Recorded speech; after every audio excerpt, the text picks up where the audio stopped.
નમસ્કાર મિત્રો, બોલિવૂડના મહાનાયક અને ચાહકોના સુપરસ્ટાર અમિતાભ બચ્ચનને લઈ એક એવો સમાચાર સામે આવી રહ્યા છે કે તેને મુંબઈની નાનાવટી હોસ્પિટલમાં લઈ જવામાં આવ્યા હતા.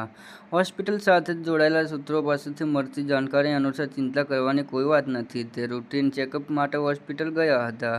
હવે તે સ્વસ્થ છે અને અમિતાભ બચ્ચન બોલિવૂડના એક એવા અભિનેતા છે. અમિતાભ બચ્ચન ફિલ્મોમાં દ્વારા તો લોકો મનોરંજન કરે છે, સાથે તે સોશિયલ મીડિયા પર પણ ખૂબ જ એક્ટિવ રહે છે. તે પોતાના સોશિયલ મીડિયા પર પોસ્ટ શેર કરતા હોય છે. ચાહકો તેની પોસ્ટ પર લાઇક, કોમેન્ટ કરતા હોય છે. બિગ બી અનેક વખત એવી પોસ્ટ કરે છે જેને વાંચી લોકો કન્ફ્યુઝ થઈ જાય છે કે તે શું કહી રહ્યા છે. 18 મેના રોજ તેમના સોશિયલ મીડિયા પર લખ્યું હતું, જ્યારે બે લોકો ઝઘડે છે તો ત્રીજાની જીત થાય છે. અમિતાભ બચ્ચન સોશિયલ મીડિયા પર લોકો સાથે જોડાયેલા છે, સાથે તે દર રવિવારે પોતાના જલસાની બહાર આવીને ચાહકોના સાથે મુલાકાત કરે છે.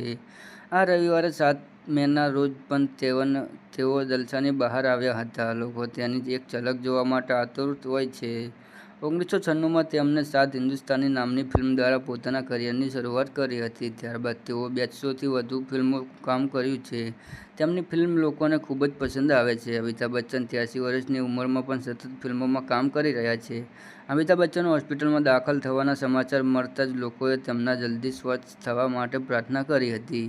જી હા મિત્રો, તમને એ પણ જણાવી દઈએ કે આ હતા આજના તાજા સમાચાર, અને અમારી ચેનલ પર નવા હો તો લાઇક, શેર અને સબસ્ક્રાઇબ કરી દેજો. ધન્યવાદ.